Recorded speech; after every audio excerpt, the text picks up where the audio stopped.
बिस्मिल्लाहिर्रहमानिर्रहीम। अस्सलाम वालेकुम। मेरा नाम अदनान अनवर है, lecture political science and IR. मैं आप सबको अपने YouTube channel Pola and IR पर खुश आमदीद कहता हूँ। आज की वीडियो के अंदर मैं आपको एक्सप्लेन करूंगा कि बगैर कोई पैसा खर्च किए हम किस तरह से जो है वो यूरोप की किसी भी यूनिवर्सिटी को अप्रोच कर सकते हैं, किस तरह से हम यूरोप पहुंच सकते हैं। जी देखें जी, दो तरीके होते हैं। एक होता है कि आप पैसा खर्च करें, दूसरा होता है कि आप थोड़ी सी मेहनत करें। तो हम क्यों भाई पैसा खर्च करें, हम मेहनत कर सकते हैं।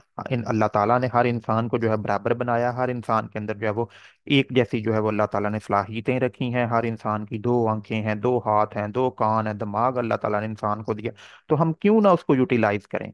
हम समटाइम जो है वो करना भी चाह रहे होते हैं, लेकिन हमें पता नहीं होता कि हम कैसे ये काम जो है वो करेंगे। तो लिहाजा आज की वीडियो के अंदर मैं आपको ये एक्सप्लेन करूंगा कि किस तरह से हम मुकम्मल तौर पर फ्री तरीके के साथ बगैर पैसा खर्च किए हम यूरोप किस तरह से पहुंच सकते हैं एक स्टडी वीजा के ऊपर। पहले वाली वीडियो के अंदर मैंने एक्सप्लेन किया था कि हम किस तरह से एडमिशन हासिल करते हैं यूरोपियन यूनिवर्सिटीज के अंदर।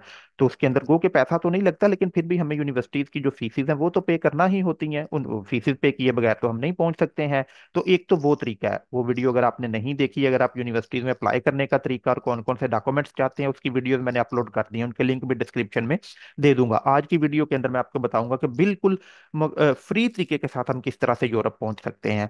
तो ये बिल्कुल जो है वो बातें नहीं होंगी, प्रैक्टिकल वे के साथ मैं आपको समझाऊंगा। और यकीनन आपने इसके बारे में अपने गली मोहल्ला से, मुआशरा से, दोस्त अहबाब से, अपने कॉलेज से, अपने साथी से यकीनन सुना देखा होगा कि फलां बंदा जो है वो इस तरीके के साथ जो है वो यूरोप पहुंचा था। तो उसका तरीकेकार क्या है, सबसे पहले आपने ये यहाँ पर मैं एक बात आपको बताता चलूं कि इसके लिए कोई एजुकेशन के लिए कोई एक क्वालिफिकेशन तय नहीं है कि इसके लिए जो है वो एमफिल होना चाहिए या पीएचडी होनी चाहिए तभी आप जा सकते हैं।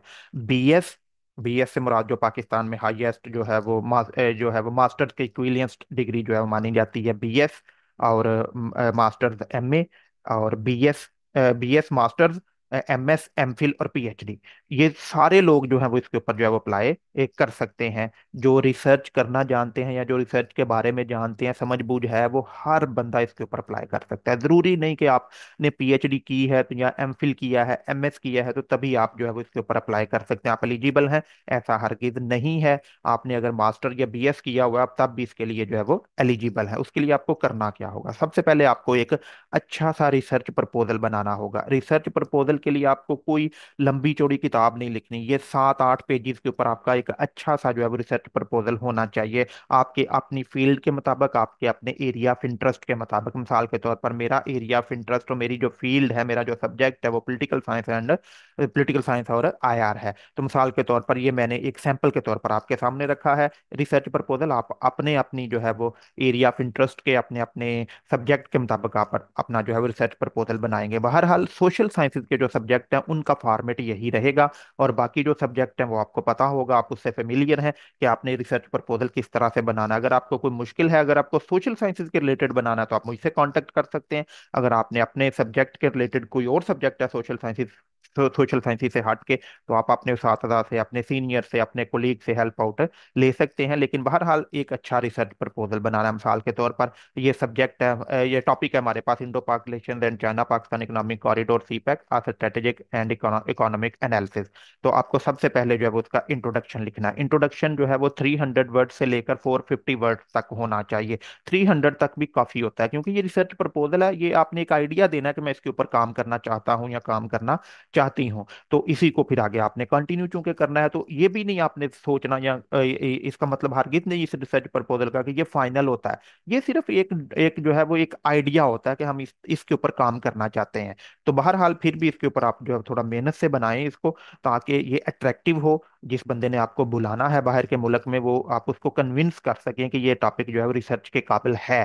तो इतना कम अज कम होना चाहिए। सो इंट्रोडक्शन 300 से लेके 450 वर्ड तक। उसके बाद आप रिसर्च करो, क्वेश्चंस लिखेंगे।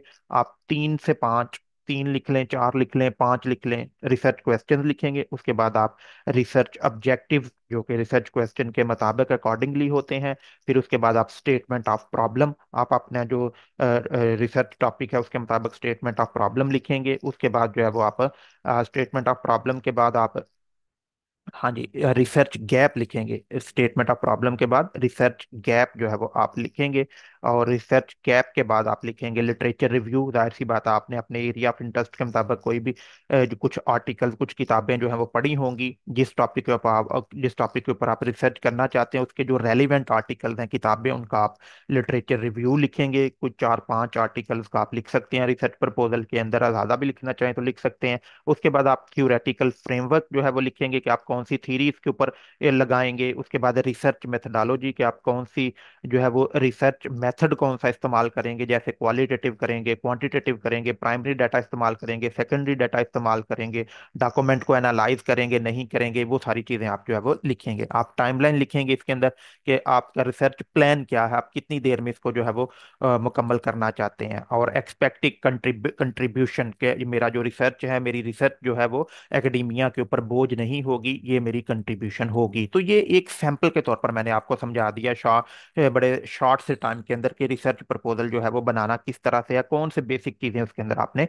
शामिल करनी है। और एंड के ऊपर आप जो है वो 8-10 रेफरेंस जो है वो लगा देंगे, इस तरह से जिस तरह से अभी आपको ये नजर आ रहे हैं। तो आपका रिसर्च प्रपोजल जो है वो तैयार हो जाएगा। तो पहला काम तो आपने ये करना है कि आपने मेहनत करके थोड़ी सी आपने एक अच्छा सा जो है वो रिसर्च प्रपोजल बनाना है। एक ऐसा रिसर्च प्रपोजल बनाना है जो आपके सुपरवाइजर को अट्रैक्ट करे। फिर दूसरा, आपने एक ईमेल लिखनी है। अब ईमेल का सैंपल भी मैं आपके साथ शेयर करता हूँ। उसका आप सब्जेक्ट लिख लें कि मेल फॉर रिसर्च प्रोजेक्ट, या कोई भी आप सूटेबल सब्जेक्ट जो है वो उसका लिख सकते हैं। आपने मेल के अंदर लिखना है कि ऑनरेबल सर मैम, अगर मेल है तो सर लिखें, फीमेल है तो मैम लिख दें।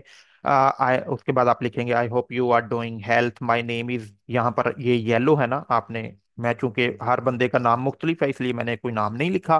तो माई नेम इज जो आपका नाम है आप वो लिखें। आई एम फ्राम, जिस कंट्री से आप बिलोंग करते हैं, पाकिस्तान, इंडिया, बांग्लादेश, श्रीलंका, आप वो लिखें। एंड आई कंप्लीटेड माई, आपने जो भी अपनी डिग्री है उसका नाम यहाँ पर लिखें। उसके बाद फ्राम द यूनिवर्सिटी का नाम आगे आप जो है वो यहाँ पर लिखेंगे, यूनिवर्सिटी का नाम। इन February 2022 आप अपनी डेट लिखेंगे कि आपने किस ईयर वो मुकम्मल की।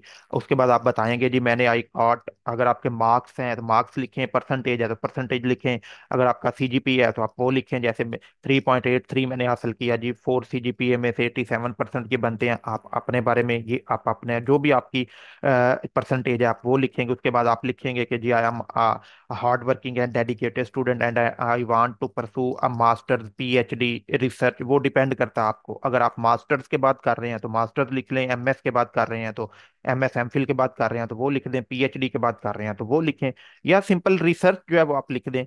कहाँ पर आप जी, इंटरनेशनल रिलेशंस पॉलिटिकल साइंस, मेरा इंटरनेशनल रिलेशन पॉलिटिकल साइंस है, आप अपना जो है वो फील्ड लिखेंगे। और उसके बाद जो है वो आप अपना मजीद उसको डिटेल से लिख देंगे। आगे जो है आप the subject of which is, आप यहाँ पर अपना रिसर्च टॉपिक जो है वो लिखेंगे, जो आपने रिसर्च प्रपोजल जो है वो बनाया हुआ है।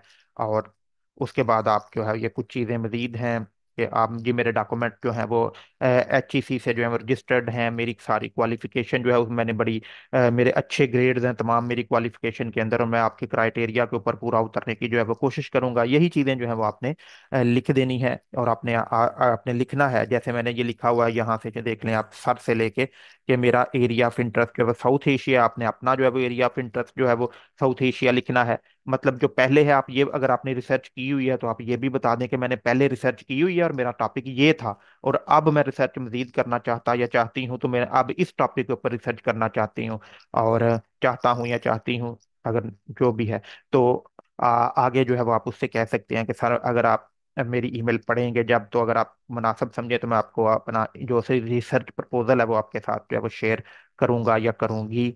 तो ये एक ईमेल का फॉर्मेट हो गया। ये दो चीजें आपके पास होनी चाहिए। कौन कौन सी? एक पहले रिसर्च प्रपोजल का सैंपल, दूसरा ईमेल एक लिखनी है। ये मैंने आपको दोनों सैंपल जो है वो बता दिए। अब उसके बाद जो है वो करना क्या है?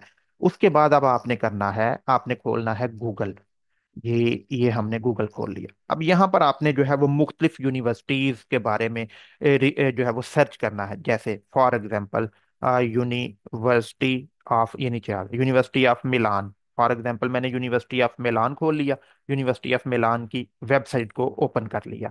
अब जब यूनिवर्सिटी ऑफ मिलान की जो वेबसाइट जो है वो ओपन हो जाएगी हमारे पास, तो यहाँ पर जो है वो आप जिस भी मुल्क की वेबसाइट खोलेंगे ना यूनिवर्सिटी की, वो उसी उसकी मुकामी लैंग्वेज के अंदर मोस्टली ओपन होती है यूरोप के अंदर। तो यहाँ पर हम इंग्लिश लिखा होगा कोने के अंदर। तो जब हम इंग्लिश के ऊपर जो है वो क्लिक करेंगे तो यहाँ पर देखें आपको वो सारा ट्रांसलेट हो गया इंग्लिश के अंदर। अब यहाँ पर जहाँ जब यहाँ सर्च लिखा है ना, तो यहाँ पर हम डायरेक्ट ही जो है वो सर्च कर देंगे डिपार्टमेंट्स।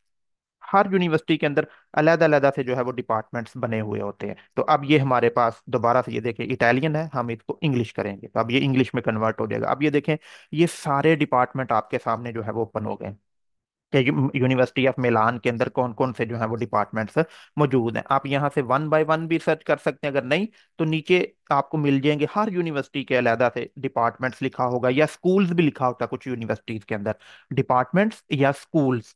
तो आप चाहे डिपार्टमेंट के ऊपर क्लिक कर दें या स्कूल्स के ऊपर जो है वो क्लिक कर दें, तो आपको उस यूनिवर्सिटी के अंदर जो जो भी डिपार्टमेंट हैं, जो जिन जिन सब्जेक्ट्स के अंदर जो है वो पढ़ा रहे हैं, कौन कौन से डिपार्टमेंट स्कूल्स मौजूद हैं, वो आपके पास ओपन हो जाएंगे। अब ये देखें नीचे आपके सारे डिपार्टमेंट जो है वो ओपन हो गए हैं। जैसे department of culture and environmental heritage है ये, जैसे डिपार्टमेंट ऑफ केमिस्ट्री है। अब मेरा चूंकि पॉलिटिकल साइंस है तो मैं अपना यहाँ से ढूंढने की कोशिश करता हूँ कि आया मुझे मिलता है यहाँ से।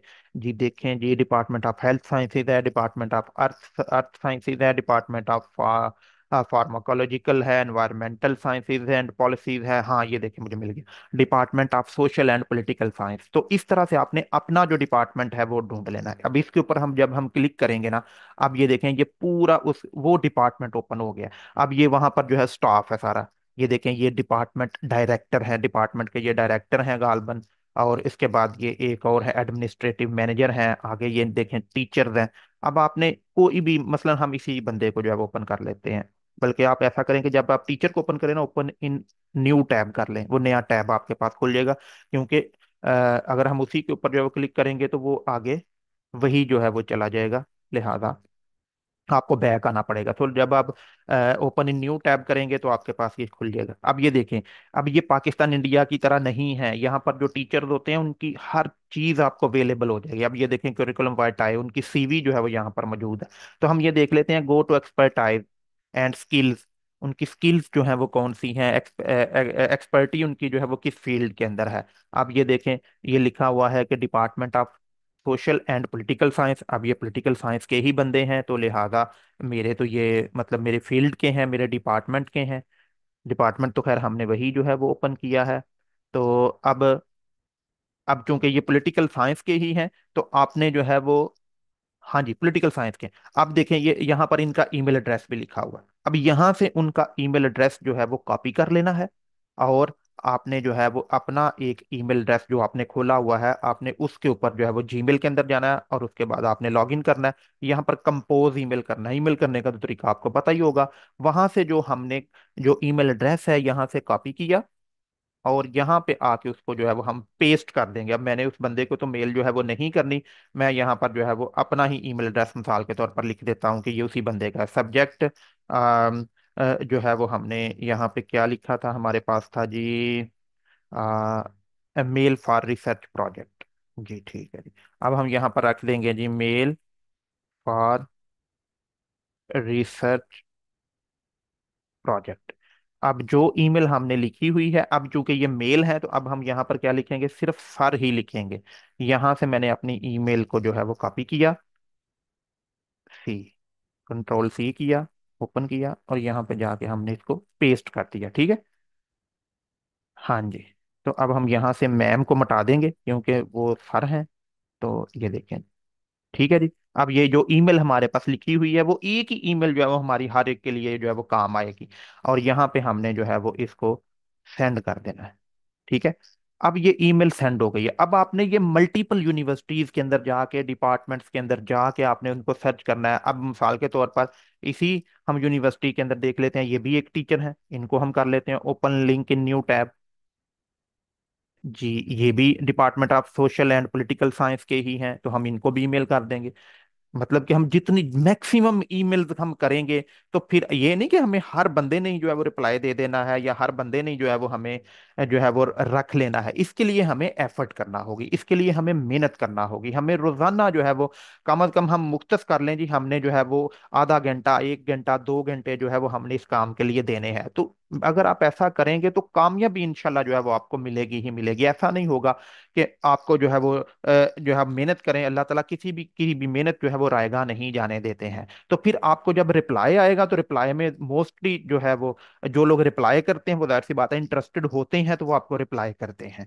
तो ऐसा होता है कि फिर अगर कोई बंदा कहता है जी आप अपने मुझे रिसर्च प्रोजेक्ट जो है वो सेंड करें, रिसर्च प्रपोजल सेंड करें, फिर आपको उसको अपना रिसर्च प्रपोजल सेंड करें, तो आपकी उसके साथ कन्वर्सेशन स्टार्ट हो जाएगी। तो मुमकिन तौर पर वहां पर ऐसा नहीं होता जैसे पाकिस्तान के अंदर होता है कि जी जो है वो बजट जो है वो वजीर तालीम के पास होता है और उसने जो है वो देनी है, कितनी स्कॉलरशिप देनी है नहीं देनी। यूरोप के अंदर मोस्टली जो बजट होता है वो टीचर के पास होता है, और टीचर के पास स्कॉलर टीचर ने ही स्कॉलरशिप को जो है वो अप्रूव करना होता है, खास तौर पर रिसर्च के लिए। तो ये एक तरीकेकार है कि जिसके जरिए हम इस तरीकेकार को हम फॉलो करके हम किसी भी यूरोपियन यूनिवर्सिटी के अंदर जो है वो जा सकते हैं रिसर्च के लिए। तो ये मैंने डिटेल के साथ आपको प्रैक्टिकल वे के साथ जो है वो समझा दिया कि हम बगैर कोई पैसा खर्च किए किस तरह से जो है वो यूरोप रिसर्च रिसर्च की बुनियाद के ऊपर हम जा सकते हैं। और इसी तरह से मेरे कुछ दोस्त अहबाब भी गए, मैंने भी ये तरीका जो है वो अप्लाई किया था। मैंने ये भी किया, यूनिवर्सिटी के अंदर जो है वो एडमिशन वाला भी अप्लाई किया, मेरा खैर यूनिवर्सिटी वाला भी अप्लाई हो गया। खैर मुझे इसकी ईमेल्स रिप्लाई बड़ी ज्यादा आई, लेकिन उससे पहले मेरा एडमिशन हो गया था, तो मैं एडमिशन की बुनियाद के ऊपर यहाँ पर यूरोप में आ गया हूँ। तो आप भी इस तरह से जो है वो कर सकते हैं बगैर कोई पैसा खर्च किए। दो ही तरीके हैं, पैसा या मेहनत। तो आप मेहनत करें ना भाई, मैंने गाइडलाइन आपको दे दी है, आपको मजीद भी अगर कोई गाइडलाइन की जरूरत होगी आप मुझे ईमेल कर दें, मैं आपको मजीद भी गाइड जो है वो कर दूंगा। इससे पहले वाली जो वीडियो थी ना जिसके अंदर यूनिवर्सिटी में अप्लाई किस तरह से करना है और यूनिवर्सिटी में अप्लाई करने के लिए डॉक्यूमेंट्स कौन कौन से रिक्वायर्ड है और एम्बेसी के अंदर जब इंटरव्यू होता है तो कौन कौन से डॉक्यूमेंट रिक्वायर्ड होते हैं, वो मैंने वीडियोस अपलोड कर दी हैं, वो आपको इसी प्लेलिस्ट में मिल जाएंगी। और उनके लिंक भी डिस्क्रिप्शन उनके लिंक भी इस वीडियो की डिस्क्रिप्शन में भी दे दूंगा। उम्मीद करता हूँ आज की वीडियो आपको पसंद आई होगी। अगर आपका कोई क्वेश्चन है तो कमेंट सेक्शन में पूछ लें, मुझे ईमेल कर दें smile_drops287@yahoo.com, या मेरा ईमेल एड्रेस ये जो अभी मैंने लिखा था आप इसके ऊपर भी मुझे ईमेल कर सकते हैं। उम्मीद करता हूँ आज की वीडियो आपको पसंद आई होगी। अल्लाह पाक पाकिस्तान और हम सब का हामी नासर हो। अस्सलाम वालेकुम।